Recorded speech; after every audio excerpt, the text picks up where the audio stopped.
Good afternoon. Today, on News Channel 9, we will be discussing pictures at an exhibition written by Mussorgsky. This piece was originally written for piano, but then later orchestrated by Maurice Ravel. Pictures at an Exhibition was written in memory of Mussorgsky's dear friend named Victor Hartmann. Victor Hartmann was a painter, and each of the 10 suites that encompasses Pictures at an Exhibition corresponds with a particular painting painted by Mr. Hartmann. After interviewing an oboist at Mannes School of Music in New York City, this is what he has to say about this wonderful Russian masterpiece. Pictures at an Exhibition is such a wonderful piece and near and dear to my heart because this was one of the first pieces that I ever performed in a professional orchestra, and it's asked on all of our job auditions basically because it's such a big oboe piece. But one of the things that I really like about it is that it was on the forefront of really establishing Russia's musical language, which is really interesting, and I just find it a great treat to perform it every time because each movement makes me feel, as you progress through each movement, it feels like you're getting closer and closer to Russia having their own musical language, which is very interesting, through intensification, repetition, and accumulation of large blocks of materials, which was so normal of Russian composers such as like Borodin, Balkiev, Q.E., Rimsky, and Mussorgsky himself. First, we are going to look at the first promenade of Pictures at an Exhibition. This particular promenade displays a certain theme that is not only displayed throughout the entirety of the promenade, but also throughout the entirety of the piece.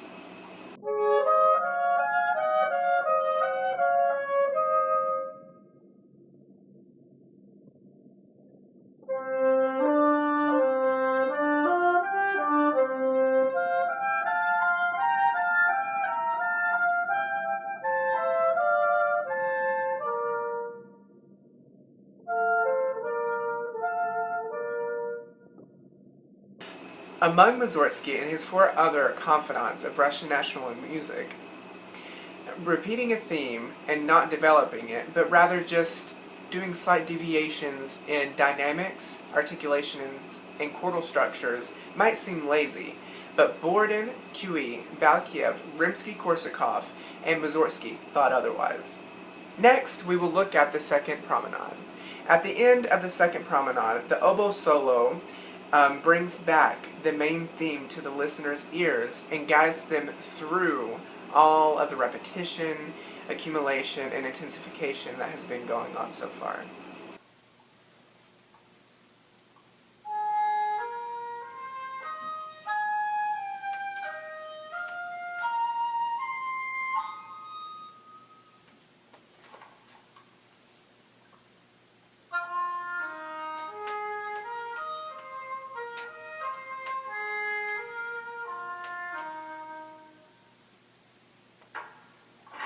The movement titled The Old Castle incorporates all 3 techniques used by Mussorgsky and his 4 other confidants: the repetition, intensification, and accumulation of large blocks of materials. The violin starts introducing a new theme or a block of material, and then the oboe repeats it, but with many chromatic inflections and dynamic changes, which changes the intensity of the passage. The flute then comes in with a new theme and brings in like a new kind of outlook on the piece. And then immediately the oboe repeats it and intensifies it with a dynamic change and chromatic alterations, and the supporting chordal structure of the orchestra intensifies it at the same time.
The third movement, called Tuileries, which refers to children's quarrels after games, the oboe solo is very playful at the very beginning with its accents and staccatos in the very first measure, and later being intensified by many of the techniques that we have discussed before, dynamic markings, accents, and chromaticism, which further develops the piece.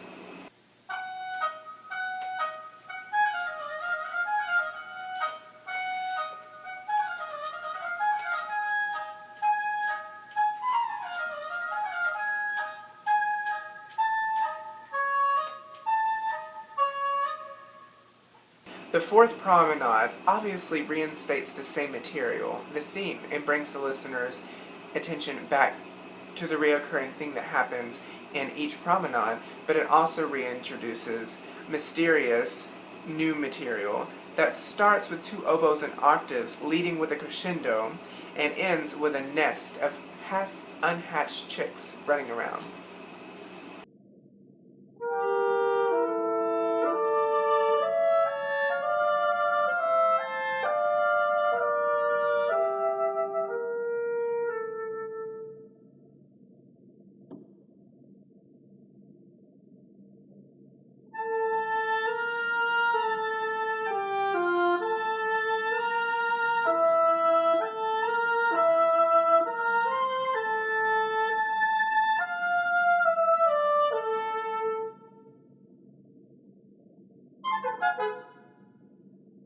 The Ballet of the Unhatched Chicks is a conversation between two oboes, basically, representing unhatched chicks just basically running around. The build-up is apparent when the second oboe has a 16th note octave jumps continuously with a crescendo leading back to a coda, which repeats the beginning of the ballet and then finally ends with kind of a whimsical idea or motif.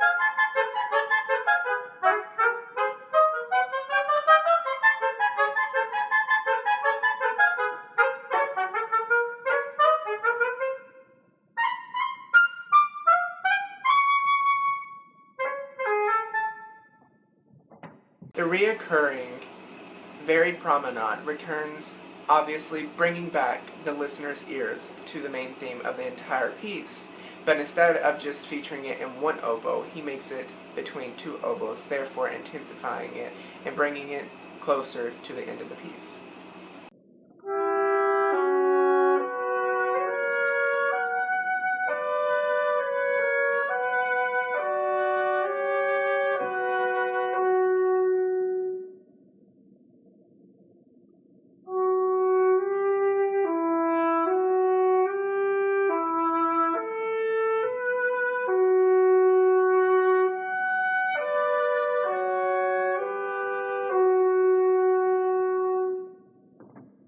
The next movement is titled Baba Yaga, which is a folklore of Slavic tradition.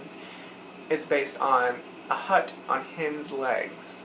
Incorporating the Slavic and Russian folklore into his music and compositions, this further solidifies that Mussorgsky was indeed a Russian nationalistic composer.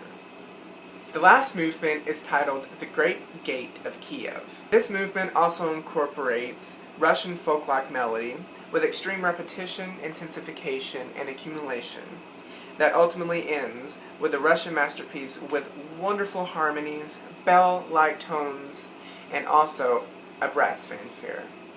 In conclusion of tonight's news segment, we can definitely see that Mussorgsky was on the forefront of establishing a distinctive Russian nationalistic type genre of music that was trying to flee from the Austro-German influences that they were so burdened with for many, many, many years before. Even though Mussorgsky was not particularly the most highly skilled out of the 5 Russian nationalistic or composers or Mighty Five, there is no denying that he did and was on the forefront of helping Russia build its own distinct musical language. Thank you for tuning in to tonight's news segment, and don't forget to tune in also next week where we will be discussing whether or not Berlioz really loved Harriet Smithson, or was he really just using her.